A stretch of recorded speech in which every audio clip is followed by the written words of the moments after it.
I'm Valentino, and like in many families' tradition, I was named after my grandfather.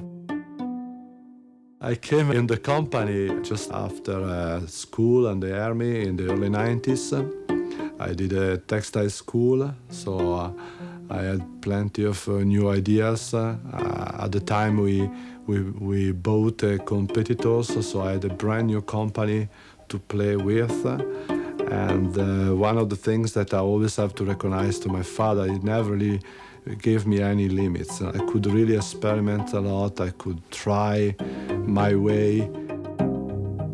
This made quite a difference at the time because we managed to grow pretty fast.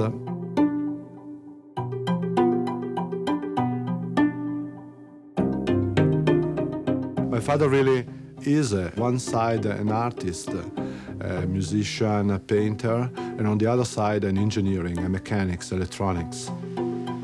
He was very, very curious about all the new technologies. So his passion was always try to build a machine that our suppliers couldn't provide to us.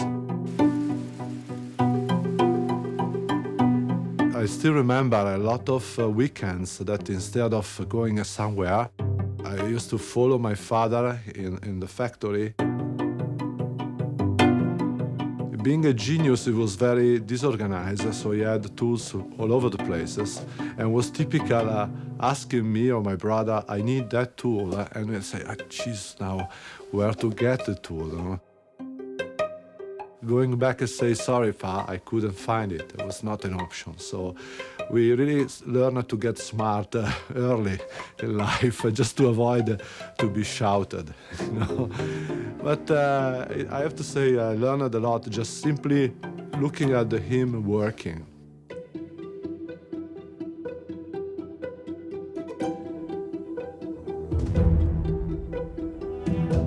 In a way, we kind of splitted those gifts.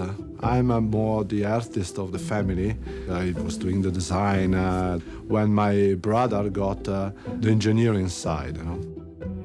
This is why later on he got into the production of extrusion plants, polypropylene machines. My brother was like, at the time, 13 years old, and he started to play with basic software. And we didn't have a proper CAD. We didn't have the 100,000 at the time million lira. You needed to buy a proper CAD.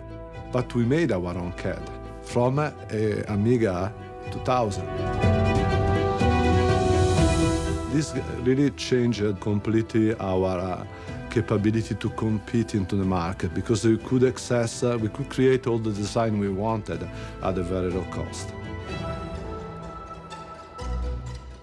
As a developer, I tend to fly sometimes a little bit too high, and I always need somebody to pull me down a little bit. And my sister picked up the heritage of my grandmother, so she got immediately involved in administration, finance. That is typical in most of the Italian family, managing a little bit the money, you know.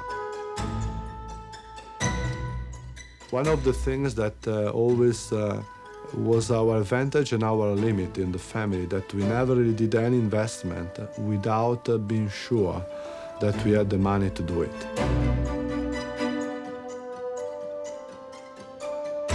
We constantly look for something that that really become interesting for the end consumer. We started long ago with the antibacterial, but then we moved into other more wellness products. One of the latest innovation is related to the magnetic pollution generated by mobile phones, by all the electronics around us.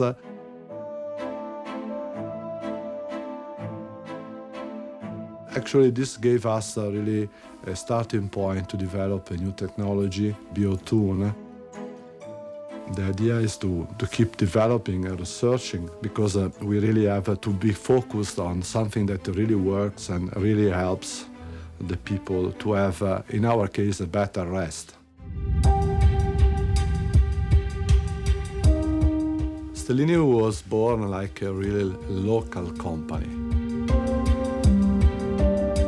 And step by step, we ended up developing a network with other companies around the world. And we utilize our know-how, our Italian design, our Italian way to be. Our Italian style in ticking actually became our motto through the year. I like to say that we are a little bit like the Parmesan cheese, a little bit everywhere. We want to produce around the world exactly the same products we are producing in Italy, with the same feeling, the same touch, the same flavor, but produced locally. Stellini now is, of course, is an international company, but the engine behind it is not me, is not my brother, is not my father, it's basically the family.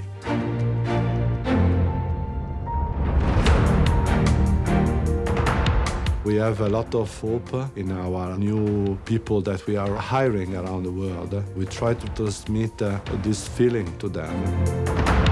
Feel part of a family. If you go well, we all go well. Being a family, you are not alone. Our customer, they like to know that if they have a problem, they can rely on us.